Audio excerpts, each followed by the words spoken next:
bersama Ibu di pelajaran IPA. Hari ini kita akan membahas mengenai mitigasi bencana. Sebelumnya, gimana kabar kalian? Semoga kalian sehat selalu ya. Amin.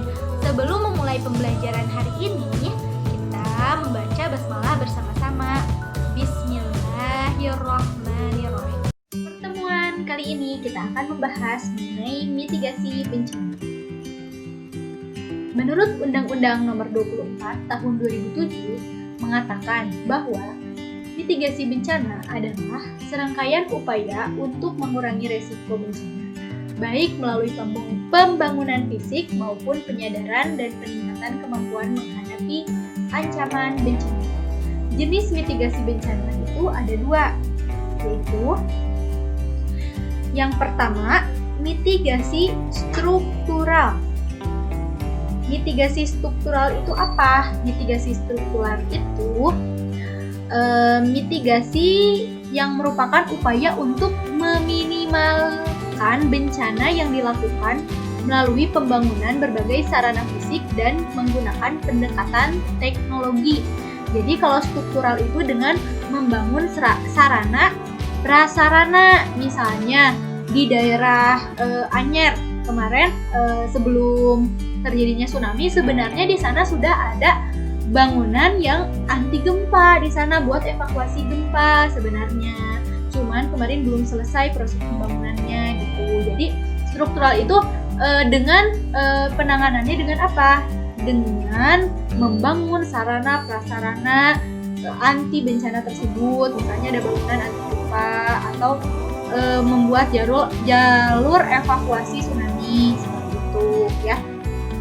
Kalau mitigasi non-struktural adalah lingkup upaya pembuatan kebijakan seperti pembuatan suatu peraturan. Misalnya Undang-Undang Penanggulangan Bencana atau UU PB yang merupakan upaya non-struktural di bidang kebijakan dari mitigasi. Nah, kalau non-struktural mah dengan pembuatan undang-undang atau peraturan untuk menangani bencana tersebut. Jadi tadi perbedaannya kalau struktural mah sarana prasarana, kalau non struktural dengan membuat suatu peraturan atau undang-undang ya, seperti itu. Selanjutnya, tujuan mitigasi ini apa sih? Tujuannya adalah untuk meningkatkan pengetahuan masyarakat dalam menghadapi serta untuk menghadapi bencana dan mengurangi dampak atau resiko bencana tersebut, sehingga masyarakat dapat hidup dan bekerja dengan aman. Jadi mitigasi ini untuk memberikan pengetahuan kepada masyarakat kalau misalnya ada bencana banjir itu harus ngapain sih. Misalnya untuk di daerah yang rawan longsor, di daerah perbukitan ya, atau pesawahan. Nah, kalau pesawahan berarti bikin terasering. Kalau perbukitan menanam pohon di pinggir-pinggir jurangnya supaya tanahnya tidak cepat terkikis, ada akar yang menahan pohon-pohon tersebut. Terus bisa juga dibikin pondasi pakai batu-batu. Nah, untuk menahan tanah yang terkikis oleh air hujan. Nah, seperti itu. Nah, tahap-tahap penanganan bencana. Tahapannya itu ada apa? Ada 3. Di sini ada pra-bencana, ada saat bencana, dan ada pasca bencana. Nah, pra-bencana kita memang tidak tahu bencana itu kapan datangnya, tapi kita harus siaga. Nah, dengan cara apa? Yang pertama tadi mitigasi. Mitigasinya kan bisa dengan melengkapi sarana prasarana yang tahan akan berbagai bencana. Terus kesiapsiagaan kita. Jadi sebelum terjadinya bencana itu kita harus sudah siap siaga. Misalnya kita menyimpan berbagai peralatan yang insidental di suatu tas. Nah, di tas itu isinya itu ada P3K-nya, ada ada air, tentu harus ada air. Terus perlengkapan bajunya itu tapi hanya satu saja misalnya. Pokoknya ketika ada bencana kita bawa tas itu aja langsung. Nah, selanjutnya saat bencana ada tanggap darurat. dan ada respon cepat. Jadi ketika ada bencana kita harus respon cepat, jangan misalnya ada gempa, diam dulu ya, bentar ya. Nah, harusnya respon cepat, langsung keluar ruangan, mencari tempat yang lapang gitu ya. Jangan menghindari bangunan-bangunan yang tinggi seperti itu ya. Yang selanjutnya pasca bencana nanti ada pemulihan atau recovery dan ada rekonstruksi atau pengembangan. Jadi pemulihan misalnya pemulihan dari segi sosial, segi non fisikal atau segi fisikal korban dengan melakukan pengobatan ataupun dengan melakukan bukan penjuluhan, dengan melakukan kayak ada rangkulan itu dari tim supaya diberikan kesabaran kepada korbannya, jangan stres gitu. Terus rekonstruksi misalnya rumah-rumahnya pada hancur terkena gempa, nanti dibangun ulang, ada berbagai bantuan seperti itu ya. Selanjutnya, kegiatan mitigasi bencana. Kegiatan mitigasi bencana yang pertama ada pengenalan dan pemantauan risiko bencana. Yang kedua, perencanaan partisipatif penanggulangan bencana, pengembangan budaya sadar bencana.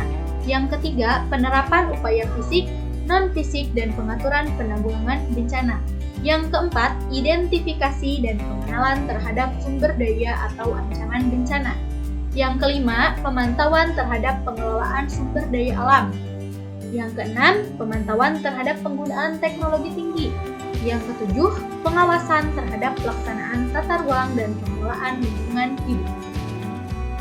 Nah, selanjutnya ada berbagai macam bencana alam. Di sini ada 3 jenis bencana alam, 3 jenis utama. Yang pertama, bencana alam geologi. Geologi berarti bencana alam yang berhubungan dengan bumi, geologi kebumian ya. Nah, bencana alam geologi ini bencana alam yang terjadi di permukaan bumi seperti tsunami, gempa bumi, gunung meletus, tanah longsor ya. Kan gempa bumi terjadi di mana? Di permukaan bumi karena ada pergeseran lempeng bumi. Tsunami juga karena ada 2 hal kalau tsunami penyebabnya, ada karena gempa bumi, gempa tektonik yang terjadi di dalam laut, di dasar laut.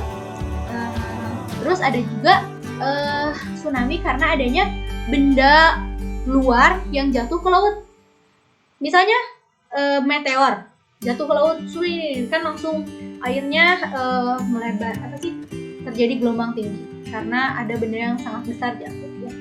Terus gempa bumi, gempa juga ada 2, ada gempa tektonik, ada gempa vulkanik. Kalau tektonik yang terjadi karena ada pergeseran lempeng bumi, kalau vulkanik karena gunung meletus. Ketika gunung meletus ada getaran. Nah, getaran itu namanya gempa tektonik. Nah, selanjutnya gunung meletus. Gunung meletus ini terjadi karena ada magma yang keluar dari perut bumi ya. Nanti ada lava, ada lahar yang keluar ya. Selanjutnya tanah longsor. Tanah longsor ini bisa disebabkan oleh beberapa hal. Ada longsor karena runtuhan, misalnya pohon tumbang menimpa tanahnya nanti menjadi longsoran. Ada karena hujan ya. Selanjutnya ada bencana alam meteorologi. Bencana alam meteorologi ini bukan karena meteor jatuh, bukan. Meteorologi ini berhubungan dengan iklim dan cuaca ya. Jadi bencana alam meteorologi atau hidrometeorologi merupakan bencana alam yang berhubungan dengan iklim. Bencana alam ini umumnya tidak terjadi pada suatu tempat yang khusus gitu. Nah, pada saat ini terjadi berbagai pemanasan global ya. Nah, ketika pemanasan global ini iklim cenderung tidak stabil. Misalnya musim kering harusnya 6 bulan, musim kemarau harusnya 6 bulan, ini kadang lebih dari 6 bulan itu atau tidak teratur. Jadi cuaca iklimnya itu sudah tidak teratur, tidak seperti biasanya gitu ya. Nah, apa sih akibatnya? Jadi kalau misalnya kemarau terlalu lama kan jadi bisa terjadi kekeringan yang berkepanjangan. Di sini sapi sampai kering kerempeng karena tidak ada asupan makanan, rumput-rumputnya kering, gak bisa makan sapinya, airnya kekurangan, gak bisa minum, sampai tulang rusuknya ini kelihatan ya, seperti itu. Nah, contoh lain selain kekeringan, bencana meteorologi juga, misalnya ini angin topan, seperti itu, tornado ya, itu termasuk. Selanjutnya adalah bencana alam ekstraterestrial. Bencana alam ekstraterestrial ini bencana alam yang terjadi di luar angkasa yang akibatnya nanti pengaruhnya ada ke bumi. Tapi bencana dari luar angkasa adalah datangnya berbagai benda langit seperti asteroid yang menubruk bumi nanti, atau misalnya ada hujan meteor, ataupun terjadi gangguan badai matahari. Jadi nanti cuacanya sangat panas karena ada badai matahari, seperti itu bencana alam ekstraterestrial. Nah, di sini ada lembaga penanggulangan bencana alam, namanya Badan Nasional Penanggulangan Bencana atau BNPB. BNPB itu lembaga pemerintah non-departemen yang dibentuk berdasarkan Peraturan Presiden Nomor 8 Tahun 2008. Tugas BNPB adalah membantu Presiden dalam mengkoordinasikan perencanaan dan pelaksanaan kegiatan penanganan bencana serta melaksanakan penanganan tersebut, mulai dari sebelum bencana, pada saat bencana, dan setelah terjadinya bencana. Untuk materi mitigasi bencana cukup sampai di sini. Nanti jika ada yang ingin ditanyakan, boleh komen